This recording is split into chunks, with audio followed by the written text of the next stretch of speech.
bentornati a Squadra che vince. Oggi è mercoledì 11 ottobre, parliamo di matrimonio. È un'istituzione, lo sappiamo, in crisi rispetto ai decenni scorsi. Vedremo qualche numero, qualche statistica, in alcuni casi impietosa, però resiste sia in chiesa che con rito civile questa opportunità di sancire un'unione tra coniugi e chiaramente anche certificare davanti al codice civile, se vogliamo, i diritti e i doveri che un uomo e una donna, sappiamo che esiste poi anche la partita delle unioni civili, insomma anche nei confronti di eventuali figli e mettendo su una famiglia. Vediamo il focus del giorno, è proprio questo: il matrimonio è in crisi, modello culturale antiquato, ci stiamo chiedendo questo. È il tema del giorno a cura di Alessandro Bonfante. Pensate, qualche dato: nel 1871, ritorniamo indietro al XIX secolo, gli sposi avevano prevalentemente fra i 25 e i 29 anni. Nel 2020 l'età media del primo matrimonio è 34,1 anni per lui, 32 per lei, quindi si è alzato davvero di parecchia l'età media. Nel 1990 le coppie non sposate erano soltanto l'1,3%, nel 2020 le coppie che vivono in libera unione sono complessivamente il 10% e quasi un nuovo nato su 3 ha i genitori non coniugati, statistiche abbastanza importanti.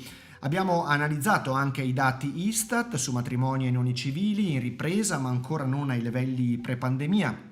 Nel 2021 sono stati celebrati in Italia 180.000 circa matrimoni, l'86,3% in più rispetto al 2020, ma a causa del Covid furono davvero pochi in quell'anno. L'aumento però non è stato sufficiente a riequilibrare l'anno pre-pandemia, il 2019, infatti segna il 2021 sul 2019 un meno 2%. E poi va avanti la statistica, c'è un approfondimento anche sulla storia del matrimonio in Italia nel dopoguerra, dati fonti Istat, e noi siamo andati ad approfondire il tema da un punto di vista anche così religioso, di chi crede, con fede chiaramente cristiano-cattolica, intervistando Don Sargio Billi, che ci ha parlato di un concetto interessante di libertà. Don Sargio Billi è il direttore del centro di pastorale familiare della diocesi di Verona e ci ha rilasciato una bella testimonianza tutta da ascoltare. Invece dal punto di vista giuridico abbiamo così raccolto la testimonianza in studio con l'avvocata Sabrina De Santi, che è la presidente regionale di AIAF, Associazione Italiana degli Avvocati per la Famiglia e per i Minori. La vediamo qui in una foto scattata nel nostro studio. E poi in conclusione di puntata abbiamo chiesto anche il parere di una location manager, più per esteso anche una wedding manager, un wedding planner, che sostanzialmente ci ha parlato di ciò che chiedono le coppie nel momento in cui decidono di sposarsi e quindi nel giorno più bello della loro vita. E allora partiamo con ordine, andiamo ad ascoltare in primis l'intervista all'avvocata e alla presidente di AIAF Veneto, Sabrina De Santi. Un po' di pubblicità e poi andiamo con lei. Hey Siri, apri Radio Adige.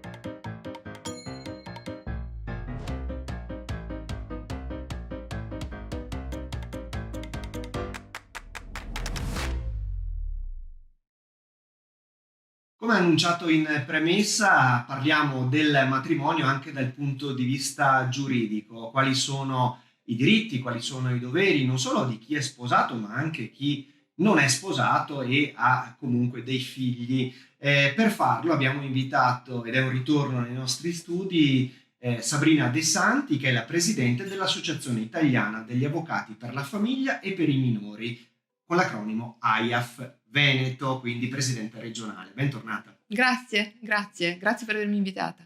Allora, prima di iniziare la nostra chiacchierata sul tema del matrimonio, io volevo farle le congratulazioni perché da qualche giorno è stata nominata nella commissione famiglia, del Consiglio Nazionale Forense. Come ha, accolto questa nomina? Con la voglia di lavorare, l'entusiasmo di fare sempre meglio, di approfondire la materia. Immagino insomma che sia stata una nomina anche per la specifica preparazione insomma che ha dimostrato in questi anni, e allora entriamo nell'argomento di oggi, parliamo del matrimonio. Intanto sappiamo che ha portato anche delle statistiche fresche che confermano un po' il trend che dicevamo in premessa a questa puntata, ovvero il matrimonio come istituzione è poco appetibile. I numeri sono drammaticamente in calo. I numeri sono drammaticamente in calo, tanto che se negli anni 70, nei primi anni 70 avevamo 419.000 matrimoni in un anno, siamo arrivati al 2021 dove ce ne sono stati circa 184.000, e quindi meno della metà. Contando che abbiamo avuto anche lo stop della pandemia, per cui il 2021 aveva anche su di sé celebrava anche i matrimoni che non erano stati celebrati durante il lockdown e quindi per tutto l'anno 2020. Sì, è un numero drammaticamente al ribasso, già molto al ribasso rispetto anche, non so, al 2008, quando eravamo intorno ai 250.000 matrimoni l'anno. Quindi sì, in pericoloso calo. È un'istituzione in crisi, bisognerebbe capire da più punti di vista sociologico, pratico, giuridico, perché effettivamente una forma di aggregazione di fatto tra un uomo e una donna, parliamo del matrimonio e in questo caso poi ci sono anche le unioni civili, ma non ne parliamo nella puntata di oggi, sia entrata davvero così in crisi. Anche dal vostro osservatorio, Presidente, come mai ci si sposa di meno oggigiorno? Beh, la buona notizia è che ci sposiamo di meno, però non stiamo di meno insieme, per cui le persone tendono comunque a formare una famiglia. Il matrimonio è meno appetibile, perché il matrimonio non è cambiato mentre la società è profondamente cambiata. Noi siamo passati da una famiglia profondamente patriarcale, che dal diritto romano arriva più o meno fino a 50 anni fa, dove bene o male c'era un capo della famiglia e moglie e figli assoggettati, per cui anche il coniuge dipendeva dal capofamiglia, dipendeva quanto al suo mantenimento, quanto al fatto della propria sussistenza, no? Invece ad una uguaglianza morale e giuridica dei coniugi, quindi ad una perfetta parità tra i coniugi, che porta come conseguenza, quindi questo mancato assoggettamento, il fatto che i coniugi oggi sono chiamati non tanto ad essere una sorta di istituzione dove c'è un capo e gli altri che obbediscono, ma a collaborare e a cooperare nell'interesse della famiglia, così come anche però nelle altre famiglie che non sono fondate sul matrimonio. Dobbiamo ricordare appunto che sia per i coniugi sposati che per due persone che stanno assieme, i diritti e i doveri, per esempio nei confronti dei figli, sono i medesimi. Sono i medesimi, per cui alla fine le giovani generazioni tendono a pensare al matrimonio un po' come una gabbia, perché dà una serie di doveri e di obblighi in più, ma non tutela in maniera diversa, oppure ciò che dà di diverso poi nella realtà, come ad esempio i regimi patrimoniali, la separazione dei beni, la comunione dei beni, in realtà non proteggono il coniuge debole, cioè alla prova dei fatti la separazione dei beni allora è uguale a essere sposati o non essere sposati, mentre la comunione dei beni non ha portato quegli effetti tutelanti per il coniuge debole, per cui sostanzialmente non convince, cioè non è una buona ragione un regime patrimoniale per sposarsi. Il matrimonio va fondato su altro, oppure dobbiamo pensare di rilanciarlo. Diversamente, che io abbia una famiglia fondata sul matrimonio o meno, i diritti e i doveri sono gli stessi e lo status di figlio è identico ed è unico, per cui i genitori sono chiamati allo stesso modo a badare ai figli, sia che siano sposati che non siano sposati. Assolutamente sì. Tra l'altro poi ci sarebbe da parlare di tutto il tema che riguarda, lo faremo con un altro ospite, anche il credo, quindi anche la scelta di sposarsi in chiesa proprio per certificare un sacramento previsto in questo caso dalla Chiesa Cattolica, ma ripeto, questo lo affronteremo con un altro ospite. Cambiano le conformazioni interne alla famiglia, dicevamo da una società patriarcale a una società dove sostanzialmente esiste una parificazione tra i coniugi, e cambiano quindi anche gli obiettivi, e lei cita spesso, l'ho fatto anche prima tra le righe, il concetto di cooperazione. Certo. Questo è importante ed è quello che caratterizzerà probabilmente le unioni sia coniugali che non diciamo nei prossimi anni. Certo, cioè se noi volessimo rilanciare il matrimonio e comunque dargli una connotazione diversa da una famiglia che è fondata non sul matrimonio ma su aspetti affettivi, che comunque oggi ha un regime fortemente previsto, Certo. e pertanto con tanto di garanzie, ma le garanzie nella famiglia che non è fondata sul matrimonio riguardano il rapporto tra i genitori e i figli, non riguarda il rapporto invece tra i partner.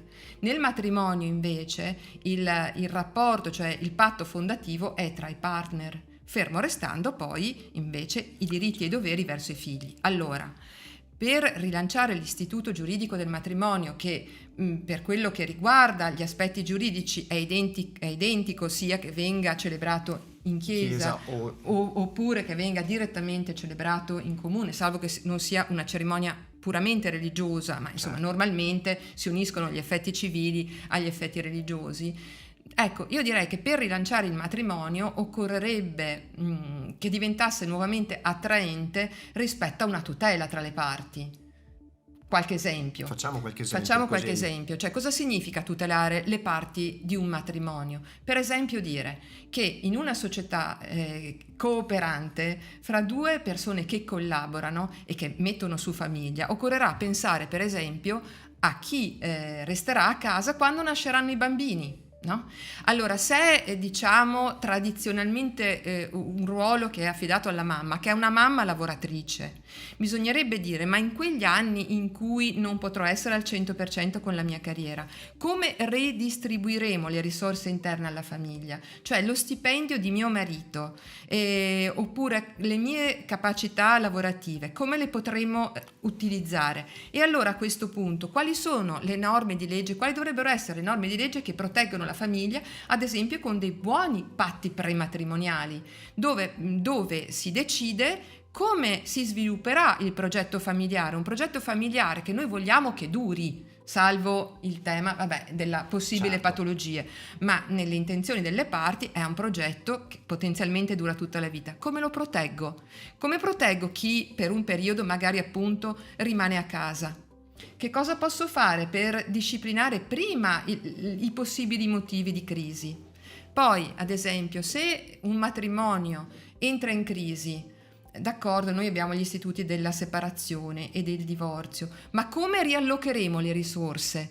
Oggi lo affidiamo semplicemente a un giudice, ma se avessimo la possibilità di fare dei patti, potremmo già decidere a monte.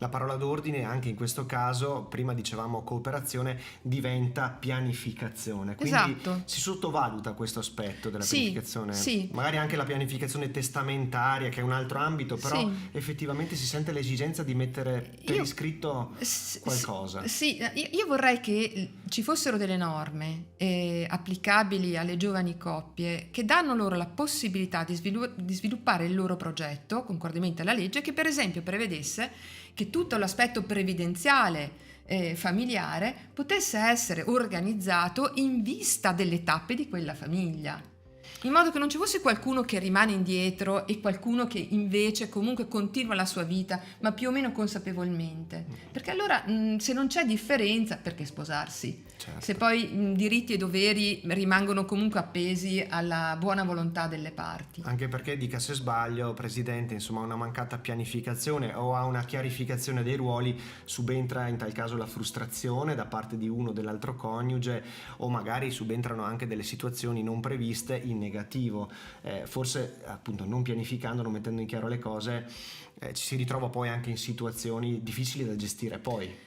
Sì, difficile da gestire in un momento in cui c'è una crisi, no? E invece non è che bisogna pianificare soltanto in vista della crisi, bisogna pianificare in vista dello sviluppo del nostro progetto. Cioè, quando io incontro dei fidanzati ai corsi per i fidanzati, a cui chiedo: ma voi siete una famiglia che risparmierà? Vorrete un mutuo, oppure siete una famiglia che invece vuole fare della propria vita insieme delle esperienze, non so, investirete in viaggi e della casa non ve ne importa niente? Cioè, io vedo le persone che rimangono un po' interdette e non si conoscono. Noi arriviamo al matrimonio sull'onda di un entusiasmo, ma non sulla base di un progetto Soprattutto a lungo termine. A lungo termine. Allora, grazie a Dio ci sposiamo quando siamo giovani, quando abbiamo tanto entusiasmo, e quindi quando magari sono già arrivati, abbiamo dei bimbi o stanno per arrivare i bimbi, quindi va bene, sulla scorta di un entusiasmo.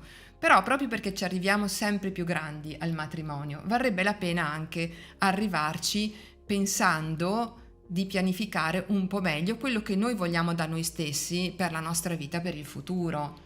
Qualcuno... E non dire, mi scusi, sì, cioè, perché io sento ragazzi, quando dico, arriviamo magari a certe separazioni con matrimoni che sono durati anche poco, 3 anni, 5 anni, 2 anni, dici ma non avevate pensato a questo aspetto? Ma io andavo in fiducia.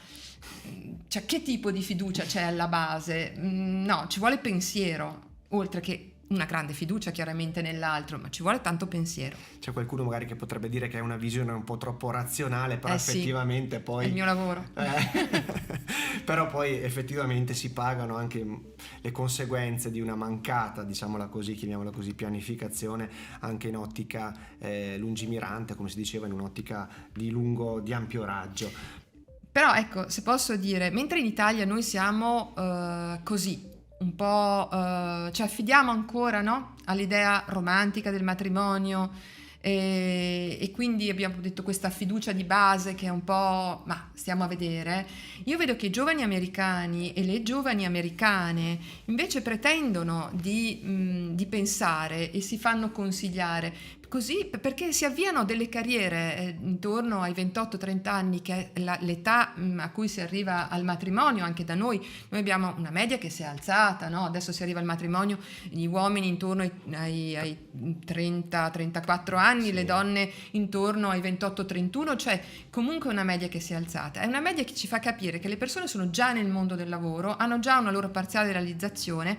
Quindi dovremmo includere questi aspetti in una pianificazione che è più ampia. Addirittura ci scandalizziamo quando sentiamo il grande VIP americano che si sposa ma prima fa un contratto prematrimoniale o matrimoniale.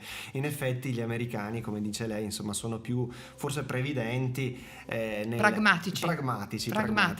Esatto. Sì. Assolutamente più di noi italiani. Abbiamo forse il sangue latino che scorre nelle vene, quindi magari pensiamo meno a...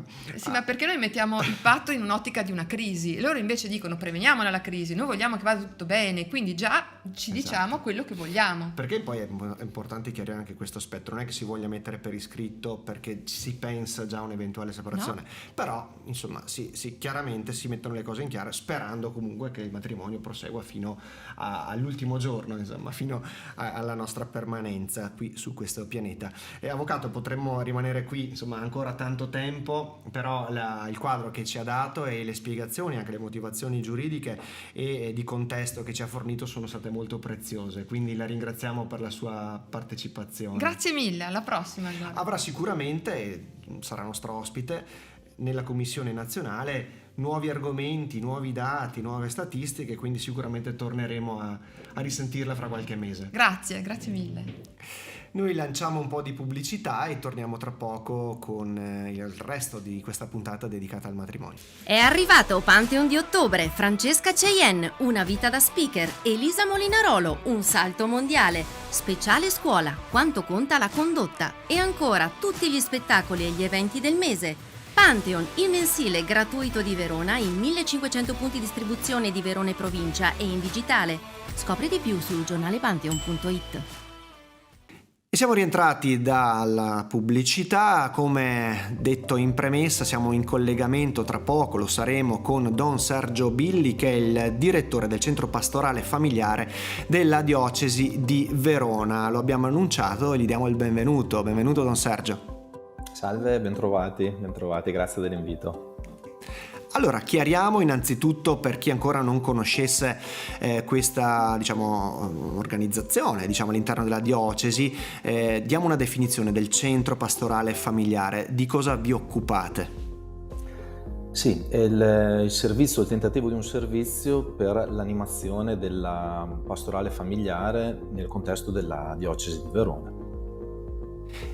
Le chiedo anche, siccome parliamo di matrimonio, no, abbiamo visto un trend statistico, numerico, che evidentemente non lascia spazio ad interpretazioni. I matrimoni sono in calo rispetto al passato, rispetto anche a qualche decennio fa, comunque permangono anche i matrimoni in chiesa, c'è ancora chi crede all'istituzione, a questo sacramento importante. Se dovesse in qualche modo convincere dei giovani a scegliere questa via, perché difendere, glielo dico ovviamente così in maniera quasi provocatoria, ma perché difendere questa istituzione agli occhi anche di Dio, di Cristo, entrando in una casa del Signore? Ok, allora sono tante questioni complesse che si intrecciano, e per rispondere così alla sua domanda, provocazione, a un giovane, e non solo a un giovane, anche a un adulto, direi: tu a che amore sei chiamato? Sei chiamato a poco amore? Sei chiamato a un po' d'amore? Sei chiamato a un amore che va finché va? O sei chiamato alla pienezza dell'amore? E allora accogliere il matrimonio non è accogliere un'istituzione esteriore che si aggiunge in modo posticcio all'amore di quell'uomo e di quella donna. Accogliere il matrimonio significa accogliere la pienezza di quella chiamata, la pienezza della chiamata all'amore, all'amore autentico, non a poco amore ma tutto l'amore, al fatto che quella donna diventa per te la vocazione all'amore e segno dell'amore di predilezione di Dio per te, e viceversa, quell'uomo diventa per quella donna chiamata alla pienezza dell'amore e segno di predilezione di Dio. Quali sono, se li possiamo anche sintetizzare, perché non è semplice, quei valori intrinseci del matrimonio celebrato con rito religioso, chiaramente in chiesa, che amate sottolineare negli incontri con i giovani, con gli appuntamenti che come centro pastorale immagino portiate avanti e cercate insomma di rendere sempre più diffusi? Quali sono appunto i punti centrali, i pilastri del matrimonio celebrato appunto in chiesa? Sì, allora mi permetto, prima di rispondere direttamente a questa domanda, di fare un passo a lato, un momento. Nella comprensione della realtà del matrimonio si intrecciano varie dimensioni che non sono semplicemente separabili. E c'è una dimensione che potremmo dire creaturale o naturale, cioè è iscritta in noi, è iscritto nell'uomo e nella donna il desiderio della pienezza d'amore. E c'è una dimensione propriamente cristiana. Adesso noi parliamo di matrimonio religioso, dando per scontato la religione cristiana cattolica nei nostri contesti. E in realtà appunto matrimonio in Cristo, cioè che è il matrimonio tra un uomo e una donna che sono discepoli di Cristo Gesù, che sono cristiani, che sono suoi, questo vuol dire. Sposarsi in chiesa e sposarsi in Cristo. E poi c'è la dimensione civile, che è quella che ogni Stato in modo proprio riconosce, e ad esempio nel nostro Stato, nella nostra storia, nella nostra cultura, nello Stato italiano, lo Stato riconosce la famiglia fondata sul matrimonio, cioè in un qualche modo riconosce qualcosa che precede lo Stato e cerca opportunamente, discutibilmente, si può valutare, e cerca di regolamentarlo. Allora, queste tre dimensioni si intrecciano. E per quanto riguarda la dimensione propria del matrimonio in Cristo, su cosa annunciare, su cosa lavorare, sulle dimensioni stesse dell'amore di Cristo Gesù, cioè il matrimonio in Cristo, il matrimonio di due discepoli di Cristo Gesù, è un matrimonio che attinge all'amore stesso di Cristo. E le qualità quali sono? Sono quelle che vengono anche, ufficialmente richieste: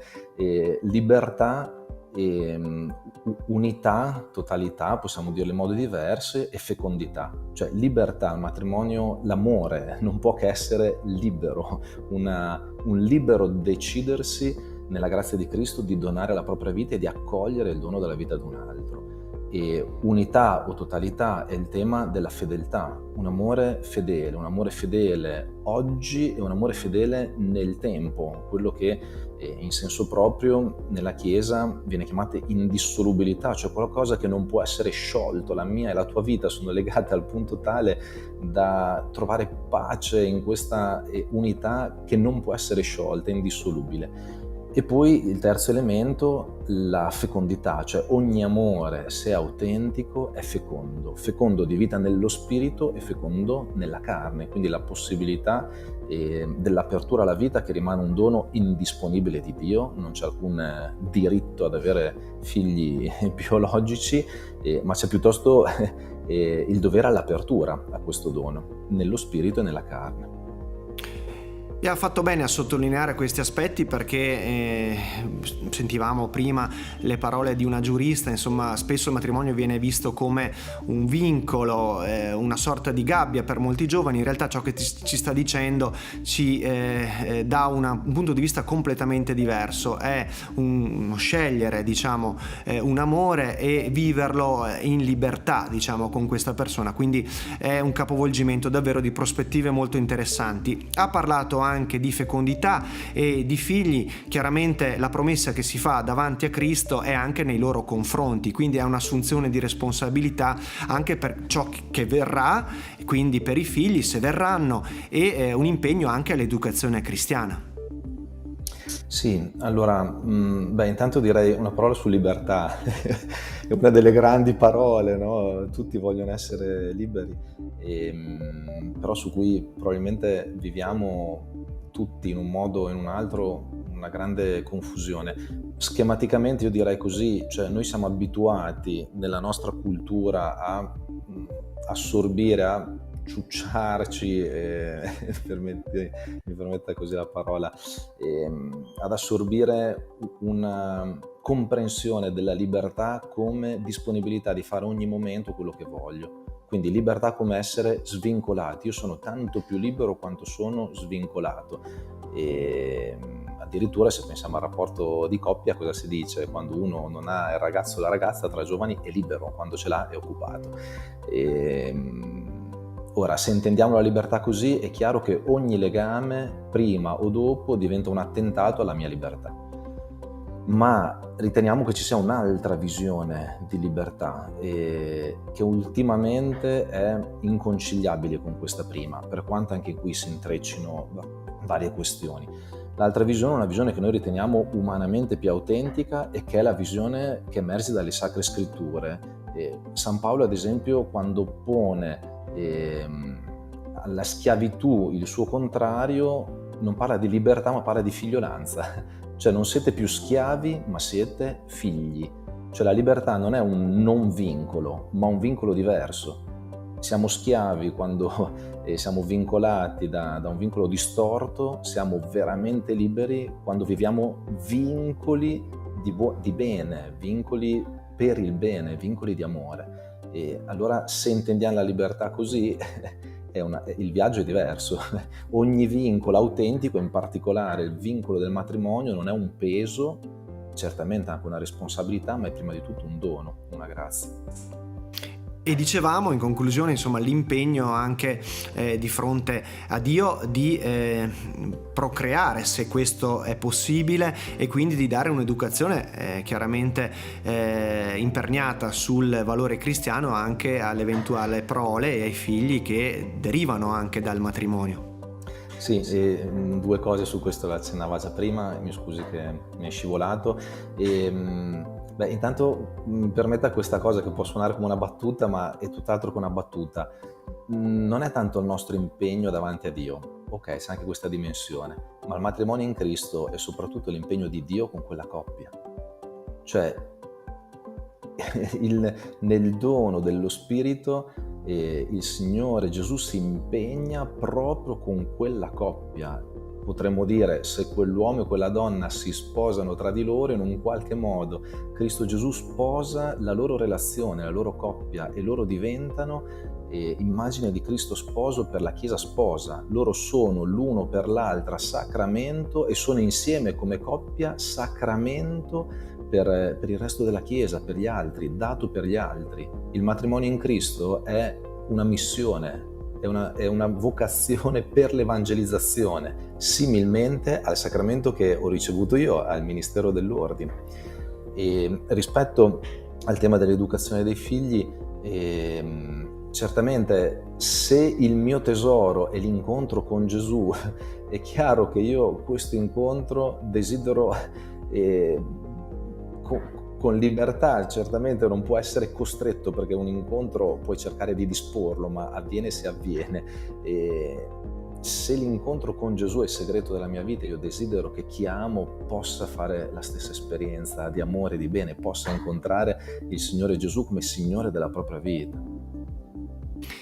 Insomma, davvero potremmo stare qui, Don Sergio, tutta sera, perché sono concetti molto complessi, come ha sottolineato, però la sua abilità anche oratoria di presentare alcuni approfondimenti con semplicità e anche con efficacia è davvero sorprendente. Noi la ringraziamo per questa sua testimonianza, che sicuramente ha rafforzato anche il punto di vista di coloro invece che scelgono di sposarsi, di farlo con rito cristiano, quindi anche in chiesa, riconosciuti da Dio, come ha sottolineato, e quindi abbiamo controbilanciato quella tendenza comunicativa di parlare invece sempre un po' in negativo del matrimonio. Invece sappiamo che ci sono anche dei vantaggi, ma anche dei benefici. Ecco, forse la parola è un po' più corretta, no?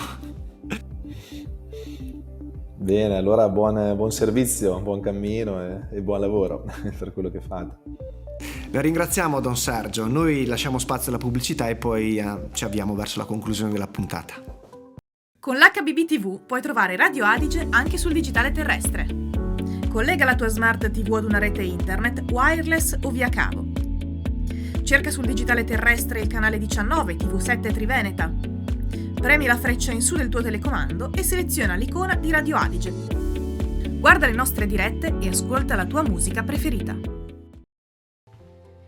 E abbiamo sentito le parole di Don Sergio Billi, che ci ha parlato di libertà all'interno di un matrimonio, un concetto forte, un concetto anche profondo se vogliamo, ma vorremmo concludere la puntata di oggi andando a vedere anche un po' sul campo ciò che accade. Infatti abbiamo in collegamento, tra poco le daremo la linea, Gloria Larizza, che è una location manager, una professionalità se vogliamo anche nuova, nella zona di Dossobuono gestisce una location, appunto un grande parco dove si svolgono matrimoni, cerimonie in generale, e quindi benvenuta Gloria.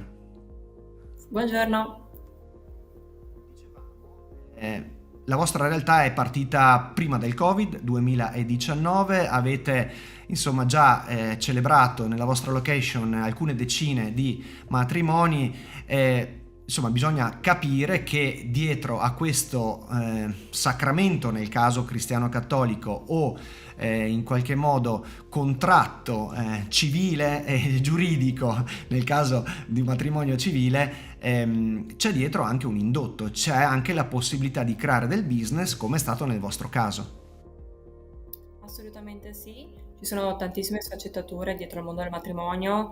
Da quelli più semplici a quelli più elaborati si può studiare qualsiasi tipologia di servizio. Sappiamo anche che sostanzialmente le coppie che si sposano tendono ad essere, per una questione anagrafica, anche più grandicelle rispetto al passato. In base al vostro osservatorio, che tipo di statistica così ci sentite di fornirci da questo punto di vista? Allora, al momento una statistica è estremamente variabile. L'età media non è più giovanissima, siamo sui 35-40 anni, anzi molte coppie che scelgono di sposarsi presso la mia struttura hanno oramai figli e stanno insieme da diversi anni, quindi scelgono di sposarsi, di coronare il matrimonio proprio per, tra virgolette, mettersi a posto con la parte familiare e tutti quanti, per i bambini soprattutto. E mi viene da dire, visto che c'è una casistica abbastanza importante, che tipo di richieste vengono fatte dagli sposi? Che tipo di esigenze ci sono al giorno d'oggi per l'organizzazione del giorno più bello della vita, uno tra i più belli sicuramente della vita? Allora, richieste ce ne sono di qualsiasi tipo. Potrei dire che quest'anno quella che è andata per la maggiore è stato avere un taglio torta scenografico, quindi tutti quanti volevano le fiamme, i fuochi, qualcosa molto di impatto, quindi non siamo più sulla classica festa o al matrimonio con cui sta seduti diverse ore a tavola, si passa più proprio a una parte più dinamica, si passa ad avere grandi buffet, festa, musica, divertimento. E solitamente si preferisce fare solo un pranzo o una cena, oppure esistono ancora i matrimoni che mettono insieme entrambi i momenti, insomma pranzo e cena, quindi lunghe giornate tra parenti e amici? Allora, fortunatamente quelli che scelgono di festeggiare pranzo e cena sono pochi, anche perché è molto pesante per la coppia che sceglie di festeggiare in questo modo.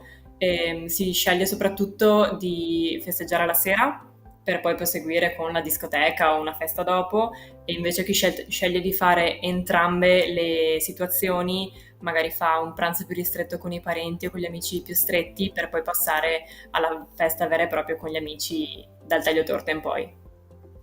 Vediamo e sappiamo che lei è tra l'altro molto giovane, si è un po' inventata questa professionalità, chiaramente è un lavoro che esiste già, abbiamo messo nel sottopancia wedding planner, però sarebbe più corretto nello specifico appunto mettere location manager. Ecco, in questo caso si parla meno spesso di questa definizione, location manager. Come ci è arrivata a fare questo lavoro e a crearsi questa opportunità? Allora, con la mia famiglia abbiamo aperto questa struttura e quindi mi ci sono ritrovata dentro. Vuoi o non vuoi, la passione per gli eventi c'è sempre stata e ho sempre lavorato, mi sono pagata gli studi lavorando per gli eventi, quindi è un mondo che mi piace estremamente tanto. E da lì pian piano, un po' buttandomi a capofitto, un po' studiando e leggendo libri per conto mio, ho accurato le mie conoscenze nell'ambito. E immaginiamo in chiusura che sia un lavoro che le piace, che le dà soddisfazione. Qual è la cosa che le dà appunto più piacere nello svolgere questo lavoro? Vedere la felicità di chi sceglie di svolgere il proprio evento da noi è estremamente gratificante. E immagino che davvero sia un'emozione e una copartecipazione anche da parte vostra a livello emotivo importante. Grazie allora per questa preziosa testimonianza. Noi la salutiamo, Gloria, andiamo in chiusura con la parte finale della puntata e insomma ci vediamo presto e magari ci sarà occasione di incontrarci nuovamente per altri approfondimenti sul tema. Volentieri, grazie. E noi andiamo avanti allora con la puntata, siamo davvero alla fine di questa bella chiacchierata e di questa puntata molto molto variegata. Ricordiamo ancora il sondaggio del giorno: credi ancora nell'istituzione del matrimonio? Ricordo che questo è il tema che abbiamo proposto in giornata con la redazione veronadaily.it. Si può rispondere al questionario con sì, è il fondamento di una comunità e della società, no, si tratta di un modello culturale antiquato. Ricordo che avete la possibilità di votare fino a mezzanotte e poi sostanzialmente il giorno dopo, quindi domani, sul nostro quotidiano multimediale vedremo chi la spunta tra coloro che sono favorevoli a questo tipo di sacramento, dicevo prima, religioso o unione in qualche modo sancita anche dal codice civile, e chi invece preferisce rimanere libero pur avendo magari anche in molti casi dei figli. E ricordiamo, come abbiamo fatto con l'avvocato De Santis, che i diritti e i doveri sono i medesimi sia per chi è sposato e che per chi non lo è. Noi ci vediamo domani con Squadra che Vince, grazie per averci seguito.